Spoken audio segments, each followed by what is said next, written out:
Okay, now Wait, it it says says recording live in the started. left-hand corner. Yeah, no, don't worry Okay. about it because it's not going anywhere. So, worst case scenario, I just edit out a little bit of this. That's fine. um, all right. So, good morning. Thank you for showing up. Hi, Brooke. It's good to catch up with you. Yes, yes, it is. All right. So, as we determined, you're number 6 of our 10-week series of instructor interviews, um, put on by a Great Start Shooting School here on our YouTube channel. And I am talking to as many instructors as I can to kind of help my students understand that none of us picked up a gun knowing what to do, and we all sort of had a journey. So the idea is to sort of share your journey with us. So for all my folks, this is Annette Evans. She and I have been friends for a long time, over a decade, because Has it been that long? they're having the 10th Wow. annual A Girl and a Gun conference this weekend. So, Wow. yes, I mean, I don't know that we knew each other before then, but I know for sure we met there. Yes. So that's why I'm like, yeah, we've known each other over a decade. So I've learned about purple zebras. And if people want to know more, they'll have to talk to you directly on that. So, for a quick interview or a quick intro, would you please share with my watchers who you are and just a little bit about like, wait, where do, because I don't want you to give away too much because we've got other questions. So, who are you now? What are you currently doing? So, my name is Annette Evans. I was once primarily known as the beauty behind the blast. My current branding, the current work that I do is under On Her Own. I am a writer, I am a shooter, I am a self-defense person who's also spent a ton of time in competitive shooting. So, a little bit of everything over the last about 15 years now. Very cool. Thank you. Very succinct. Also, love that. Because I'm like, it's so funny. I ask other people, they keep going. I'm like, wait, we've got a question to cover that later. So I'm trying to stay on task so we stay short-ish, right? Because as we discussed before the interview, I'm like, yeah, you and I could sit here and talk forever. Yes. All right. So, what is your first firearms memory? I.e., have you been one of those girls that have just had guns around all your life? How did you get introduced? What would be the story there? So the first time I ever picked up a real gun, I was 24 years old. I had just graduated from law school. I had just gotten married, and my now ex-husband had shot for his high school rifle team, had gone to this work event where the boys went to the range and rented some guns and shot them. And I went, wait a minute.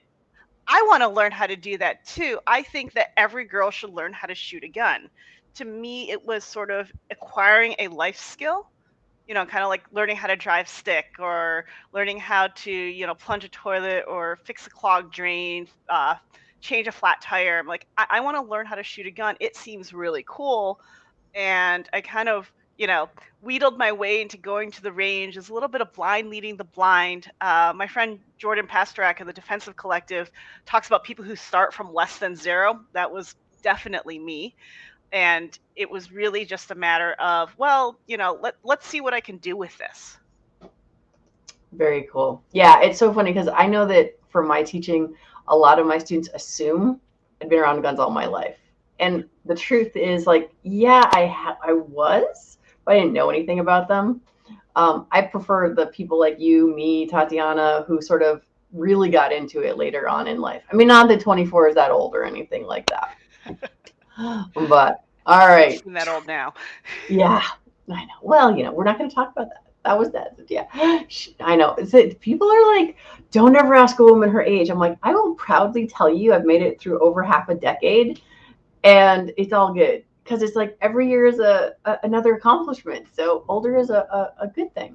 Um, I have no idea on this one. I can't wait to hear the answer. What was your first time going to actual structured training? Because I know you've been to structured training because some of my instructors I don't even know.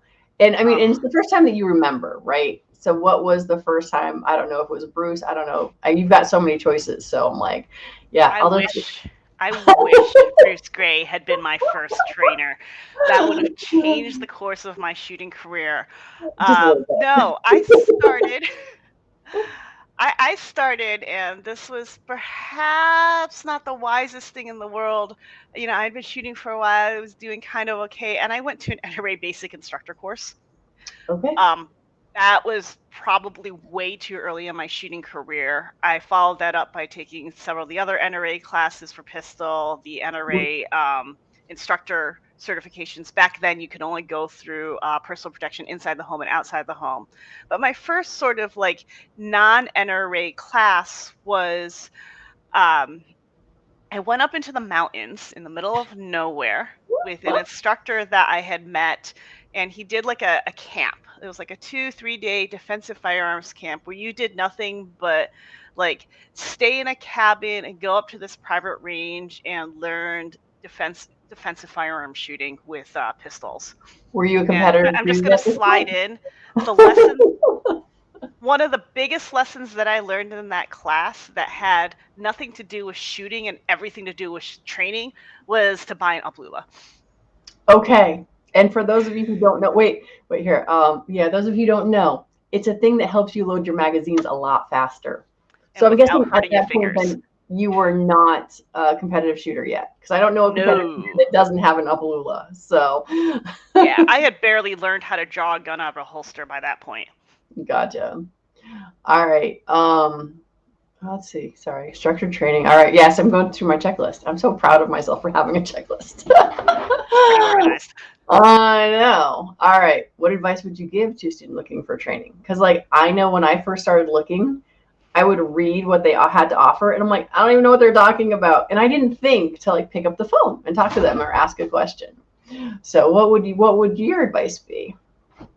So you have a really good start of, well, I read all I could about them, right? Like you have to vet your trainers. You are trusting your life to them, not only on the range, but off the range with what you might be learning in class, what you might be learning about carrying a gun if you're going to carry for self-defense, or about even using it on the range.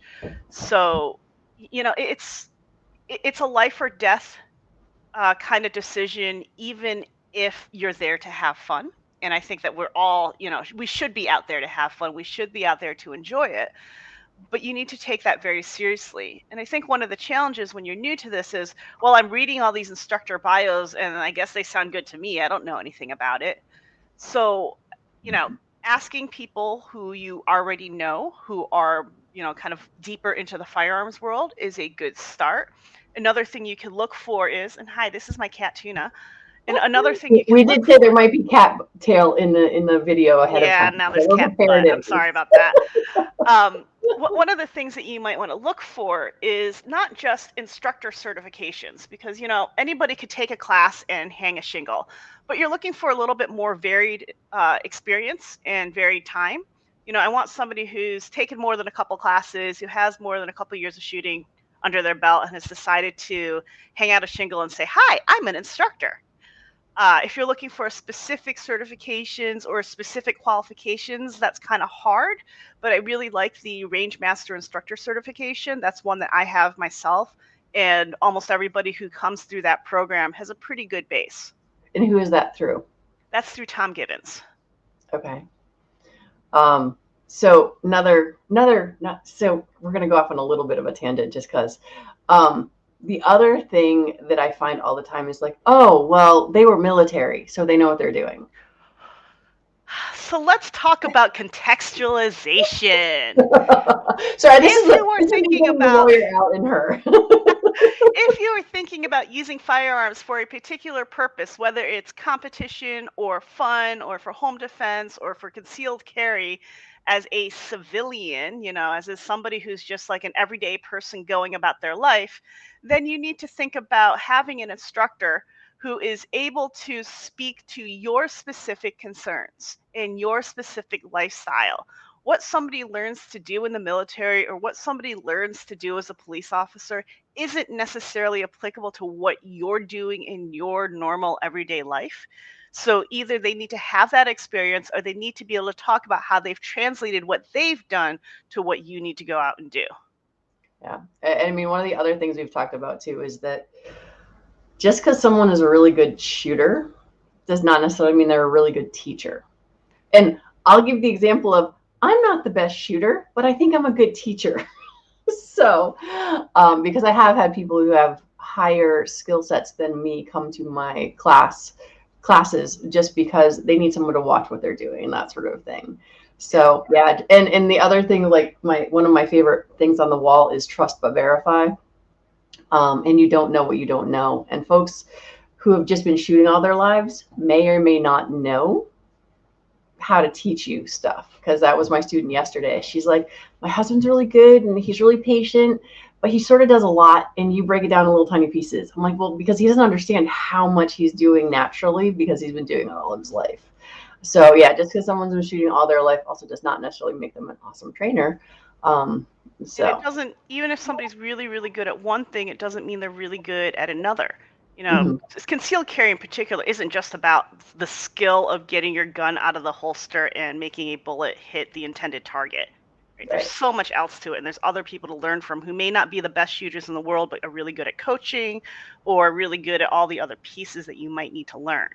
So there's a lot to be said for, instructors who understand, I hate to use this, who understand their lane. And one of the best ways I think to find that is to find instructors who have trained under a wide variety of other people. If all their training is from one source, then you kind of wonder, well, what do they know besides parroting that one source? Right. And I mean, I will definitely tell us, like, students will come to me, they're like, oh, well, what about rifle? What about shotgun? I'm like, oh, I can I can bring you to the basics of rifle and shotgun. But if you really want to know, here's who you want to go to. I've got this one coach here who's a Hall of Famer in Connecticut, and he's always working with kids, and he loves teaching, and it's really his passion. Oh, you want long distance rifle? Okay, I got my other friend over here who this is all he eats and breathes, and he's actually very good with people, and it's just like the one size never fits all. Sorry. I'm like, wait, here, I'll hide for you're the cat butt for a moment. Oh, all right. Well, you said.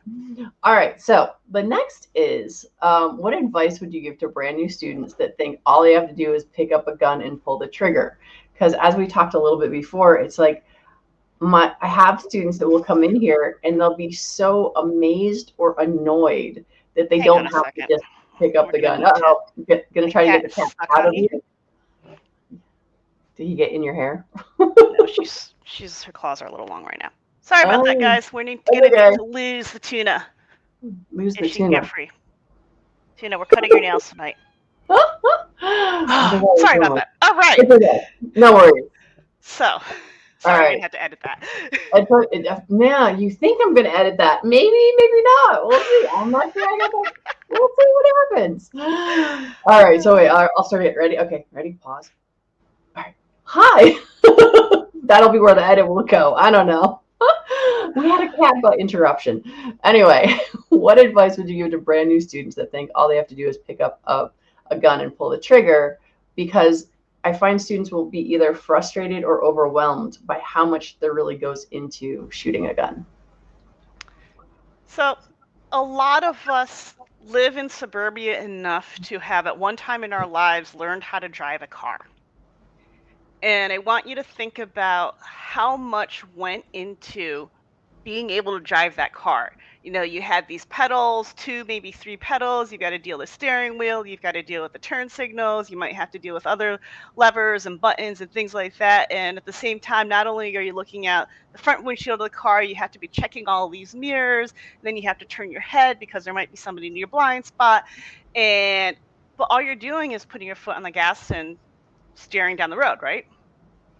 So shooting a gun is a lot like that. It's a mechanical tool that requires a number of skills in order to master it, in order to even use it effectively before you get to a high level of mastery. Just like driving a car, just like using kind of any other mechanical instrument that you might use in your everyday life. Very cool. I like that analogy. That works well for many people. I have one friend that I know of that doesn't drive. And it's not because she hasn't tried, it's because she really just can't do it. But But most most of us have had the experience of learning or imagining learning. And I mm, think and if it's not that, like think about, using your cell phone. And a lot of us at this point, we've been using a smartphone for forever, it feels like. Like you know all the different functions, you know how to get to all the settings, and it's very, very simple. You just, put your finger on the thing that you want to do and it does it. Right. Go to somebody who's less familiar with cell phones, for Or just whatever stop. reason. If someone's got an iPhone and you've got an Android or vice versa, just that alone. Gets a little bit more awkward, doesn't it? Very much so. It's like, no, I don't know how this works at all. Um, when did you get into competition? Like you went to some courses, and then how did you and your husband get, or did he wasn't in competition yet? Oh no, he'd been in rifle competition before. How did you guys No, get we into kind of got into this together. Yeah, It was sort of like the thing that we did. And I got into it because I had learned how to, in personal protection outside the home and in this defensive pistol class, I learned how to draw a gun from a holster, but there was nowhere for me to practice that, right? Like most ranges that you go to won't allow you to work from holster. And we right, found out that, if you go to competition, they'll let you work from holster in the course of a match. And the person who ran that defensive pistol class, Dick Reinheimer, he also ran a sort of defensive pistol match that doesn't run by any of the rules that we're familiar with in IDPA, USPSA, but it was, somewhere we could go and shoot scenarios and work from a holster. So right, I got into it because I have this new skill, I want to practice it. Where can I go to do it? It wasn't really about winning or chasing mastery or anything. I just wanted to be like comfortable. right. Oh yeah, that's totally where I started. It was I'd been shooting bullseye, and then it's like I met this guy Craig Buckland. Some people know him, some people don't. Yes. Um, and he brought my husband in. It's like, oh yes, come with me. And I'm like, I just still remember that first competition. I'm like, I have a loaded gun, and you want me to move? Are we sure this is a good idea? Because I had not had any training at that point. I mean, I had some training, but I was like, okay, really? This is yeah. So I just want to try to encourage people. It's like really competition, and it is the other thing too is like you cannot draw from a holster pretty much at any range. You can here at a Great Star Shooting School, but that's because you're always under the watchful eye of a safety officer or a range officer or whatever you want to call I am. So One thing I it, want to mention is, not just my first match, but like my first like year or two of matches. I mm-hmm. came in last place at every single match I shot. We measured my progress by how much last place did I come in. Yeah.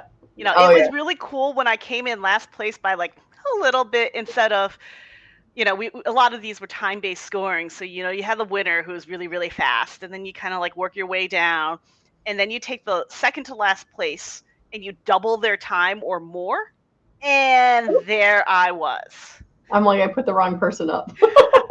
And there I was all the way at the bottom. And, I was like inching my way up. Like competition in the beginning was definitely not a place I went to try to win.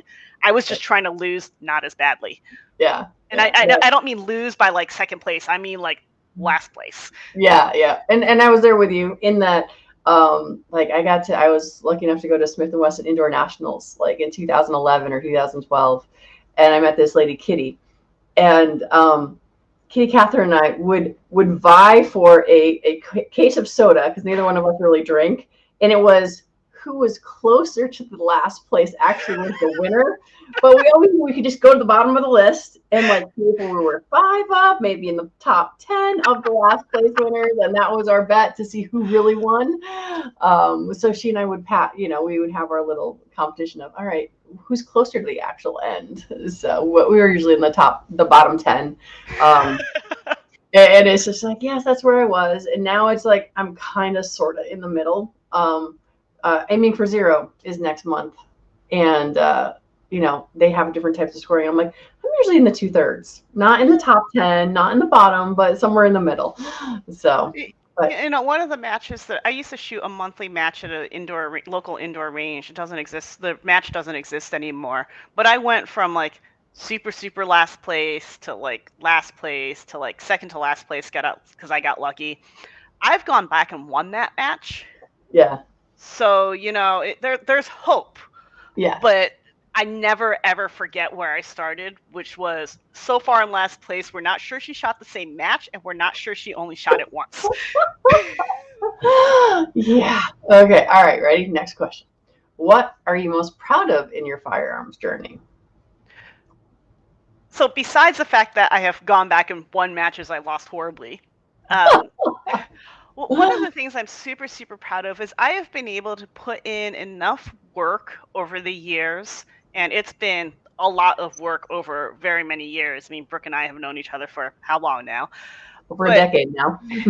I am at a point now where even if I haven't been shooting a whole lot, even if I haven't been practicing a whole lot, I have a base level of competency that makes me satisfied with my ability to go out and make a respectable showing out of myself if I go to a match or I go to a class or something like that. But more importantly, to be able to defend myself. All right. So let's talk a little bit about the work side of things because I don't remember when you were doing this. Like it was in the teens somewhere of 2013, 14, but you would go online on Facebook on a regular basis and you would share with us that you were doing your dry fire practice. Yes. And Before that when got popular on the grams, I was dry firing a lot. okay.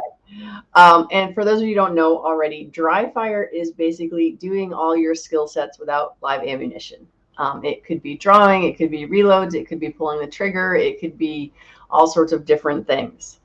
And I think that's sort of where I got to get to know what a ridiculously hardworking person Annette is.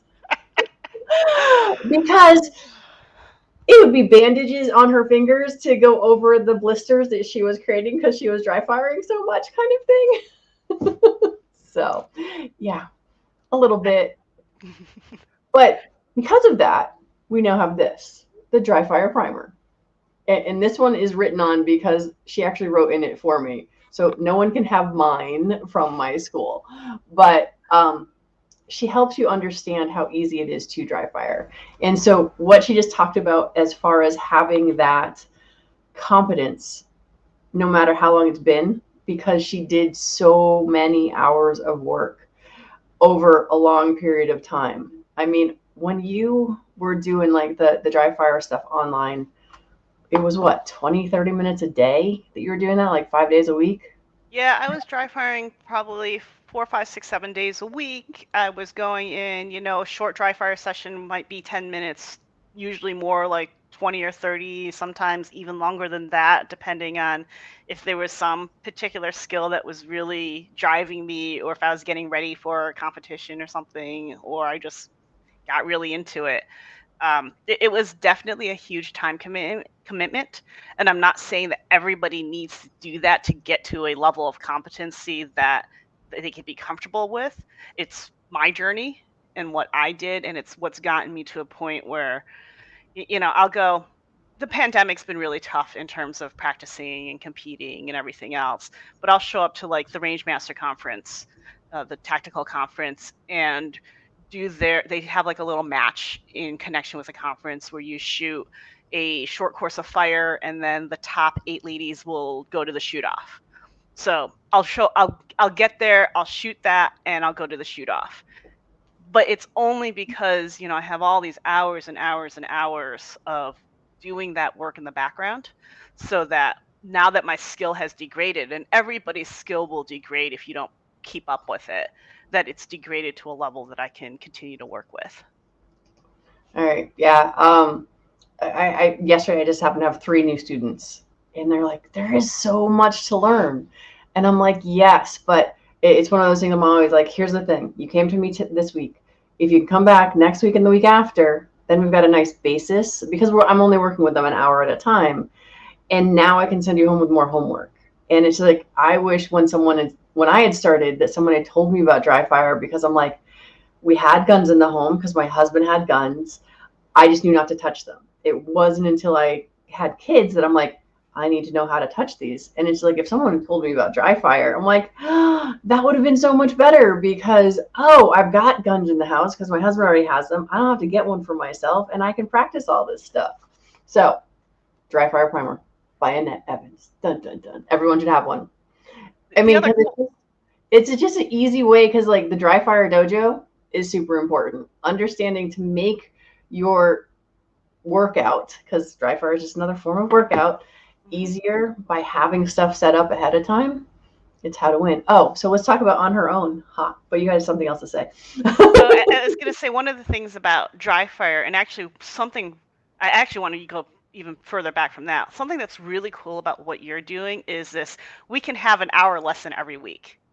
And man, if I had had that when I started shooting, like what a gift that would be. It's just like learning a musical instrument, right? Like a Yeah, lot of the firearms training uh, paradigm is you go and you take a 1 or 2 day class, and then you kind of like fumble along on your own. Maybe you dry fire, maybe you're able to chunk things up a little bit and kind of master a piece at a time. And then 6 months, a year, maybe 2 years later, you go back and do right, another 1 or 2 day class and try to right. undo everything that you've taught yourself and learn some new stuff. Yeah, So I really like that idea. If you have the opportunity to do something like train with Brooke and go once a week for a period of time, that's going to be awesome. But yeah. that's, an area where It dry fire can really help you because you're not just practicing every week or 2 weeks or month or 3 months that you can get to the range. You can practice little pieces and master little pieces at a time in between. right. And my students yesterday, like I said, I gave them two things. I'm like, here's the thing. Don't try to do it all. It's like, here are the two things you're going to work on. And it's one of those things where when my kids were little, my kids were only like 3 and 4 when you and I met. My son's turning 16 on Sunday. Um, maybe they were 5 and 6 then, but anyway. But when they were little, and I was looking for training, and all I could find was a 1 day or a 2 day or a week, and I'm just like, I've got little kids. I can't take a whole week or a whole weekend. I can't even take a full day. Are you kidding me? So I did actually open my school specifically so people could have little chunking times of that. And I'm so thankful for Babes with Bullets because that's where like my first like kind of all immersive, and it was, I actually left my children overnight for the first time simply to go to gun training. That's like how important it was for me to understand how to handle this stuff. But Yeah, so there's a yeah, lot of value to immersive training. oh Being able absolutely, to get, those hundreds, maybe thousands of repetitions over a day or two and to, think, eat, sleep that yeah, particular topic for a couple of days or a week. It's yeah, just, it's a seminar, hmm, right? And it's like a seminar in anything else that we do. All of us have some area of expertise, and we've learned it bit by bit over time. And we all know somebody who has gone to some weekend seminar in our area of expertise and thinks they know it all now. yeah. It's like that. You probably know this because you're very technical, but there is some theory that talks about we know that we know nothing. We learn a little bit. All of a sudden, we think we know a ton, and then we learn more and realize how little we actually know. Yeah, Dunning Kruger. There you go. Because I'm like, I know it's got a name, but I always read the name. But it's just like, and it's one of those things people talk about. Like, one of the things I say is like, oh, how can they not know that? And I'm like, I find that is the most ignorant statement that anyone could ever make because I'm like, how can they not know that? Do you have any idea how much information there is in the universe? It's very easy not to know what little thing you happen to know. Yep. So, all right. Anything else? I got through all my list of things. So we do need to talk about on her own, but what is there anything in particular you'd like to talk about before we end? So the biggest thing I want to give Oh, to the sorry, biggest I'll thing right there. so the biggest thing I want to give to new shooters is that it's okay to be new. It's okay to be a learner. It's okay to come in and say, not only do I know nothing, I know less than nothing, because that's what you're here to do, is to address that, because you've decided that you're interested in learning something, you're interested in expanding your knowledge, expanding your skills, and that is something to be celebrated. So don't be ashamed that you come and you're like, I don't even know which end goes down range, I don't know how you hold this thing, I don't know what this thing really is. Like, is this a semi-auto, is it a revolver, what do those words even mean? It's okay. It's okay. You can start there. We are happy to have you here now that you've started. And, the sky's the limit. Just because you start there doesn't mean that hope is lost, that you will never get there. All you have to do is keep doing the work. Awesome. Very cool.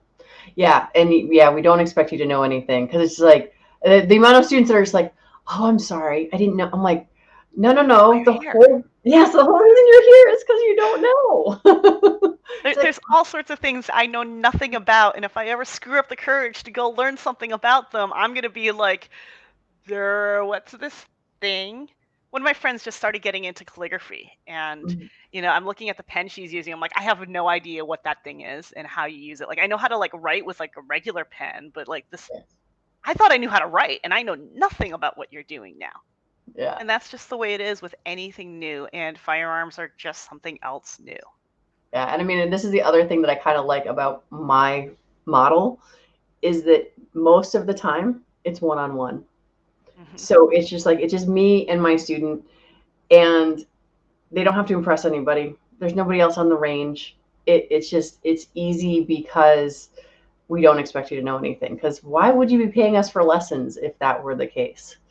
So I used to tell my interns at my day job that, you know, you can ask anything. You can ask any question twice. It's not, ask a question and learn it. By the third time, I'm kind of hoping you'll be able to reframe the question a little bit so that, I can see that I've gotten through a little bit. But that yeah, doesn't mean stop asking questions, right. right? And it doesn't mean you just to ask once and learn it right away. But, you know, give me a little bit effort and I will be able to put a lot of effort into you. And then one of the questions I started asking, I think last one was, what made you decide to become an instructor, and what made you start teaching? Um, So I mentioned that my first formal class was the NRA Basic Pistol Instructor, and that was totally a mistake. I had this idea. Well, I feel like not knowing what I didn't know, I'm pretty okay with firearms. I'd like to be able to show other people what I'm doing and have a credential behind my name in order to do that. And that was completely a mistake. I didn't know what I didn't know. I didn't know how much there was for me to become a safe and effective instructor who holds people's lives in my hands. I don't want to discourage people from the journey of becoming an instructor, but I think that you do need to understand that piece of it. And it wasn't until I really internalized that responsibility that I was able to kind of revisit the instructor path. And I don't teach a whole lot of classes here and there. I do a lot of instructional and educational material otherwise. And it's always keeping that in mind is that we are here to save lives and change lives. And tell me how many aha moments you love watching on your students. They're wonderful. They're It, so good. And I understand why so many people want to be instructors because that is so cool to see. and it's just like, and for the student, we're hoping, of course, obviously, it's great when they have that moment of, oh, I get it now. So, but yeah, and it is one of those things where, like Annette said earlier in the interview, is that just because someone has a credential, whether it's NRA, USCCA, you know, whatever it happens to be, tactical arm, I don't know. There's so many out there. NRA is the one that just people are most useful for, but it's like actually interview your instructors a little bit, call them and talk to them because you want to know that first, like Annette said, like in my previous interviews, people always said, know what you're going for. So then you can talk to your instructor and be like, oh, do you do this? Will you cover that kind of thing? And find out if you like talking to that person. Because if you don't like talking to them on the phone, you're probably not going to want to spend a day or a weekend or even an hour with them. So I just wish someone had told me that in the beginning, right? It's like, no, it's okay. They're people. You can talk to them before you go pay them money. And get some references. Talk Mm, to some people, who have taken classes from them and see what they have to say. You can get them from that instructor, or these days you can kind of go online and Google the instructor's name and AAR, which stands for After Action Report, and somebody's probably written a review about their time spent with that instructor. If they haven't, consider that silence may say something itself. yeah. Not always true. There's some excellent instructors that don't have reviews out there, and there's also some reviews out there that are perhaps not as useful, but it's a good start. Yeah. So, all right. So for my third chance, what is on your own? Tell my students a little bit about that as well. On her own is what I call my doctoral dissertation in applied violence. It is a space I where hit the wrong button. There you go. it is a space where I explore all of the things it takes for a woman to survive and thrive when we're on our own. Whether that's, we moved out for the first time, we are traveling for business, our partner is traveling for business, we have the kids by ourselves, we are home alone at night, we've been recently widowed or divorced. And what does it take to survive that? And I include self-defense in there. And I came out of the firearm self-defense world, so of course I'm thinking about that, and I'm thinking about the hand-to-hand skills. I'm thinking about pepper spray, but I'm also thinking about all the other things that we have to survive, whether it's a flat tire or bad weather or having to feed ourselves, which really sucks, or dealing with finances. It's a general place for the tagline I'm using right now. It's for the woman who's a little bit messy around the edges and the woman who aspires to only be a little messy around the edges. And I'm willing to bet I'm not the only one who can like totally get that, because I'm like, I was talking to someone else. I'm like, yeah, we're not going to move my webcam to see the disaster that is around my desk currently. We're very carefully framed here. Yes, yes. But it's like we all have messes. We're all a mess somewhere in our lives. With all the Tony Robbins stuff that I've done and all sorts of stuff, it's just like none of us are perfect. None of us have all the answers. And we're all doing Just the trying best to we can with clean it up a little bit. the skills we've got. It's like, yes, I can do most of this most of the time. So, all right. Well, oh, and where is On Her Own? Is it an online thing? Is it a club? What is it? So it's an online thing. You can find my website at onherown.life. We'll drop a link. And there is Facebook, there's Instagram, there's now Twitter, I'm not yet on TikTok. I'm a little bit too old to understand that. Oh, just be afraid. Be very afraid. I'm just not quite there yet. Like But time sucks. It's like, oh my gosh.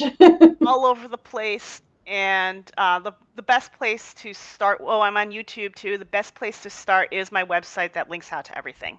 Okay, very cool. Yes, and I will have the links down below in the description once this goes up. All right, ma'am. I got nothing else. That was it.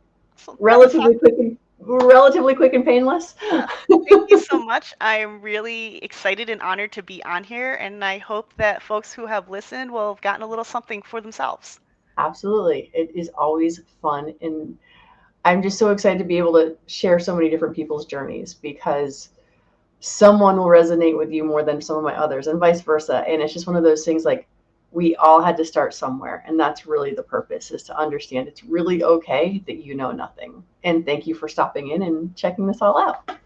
All right. Well, Goodbye, everyone. Next week, there'll be another one. And I don't even know who the next one is. So you're number 6. It'll be a surprise. There it will be. All right. Bye. Bye.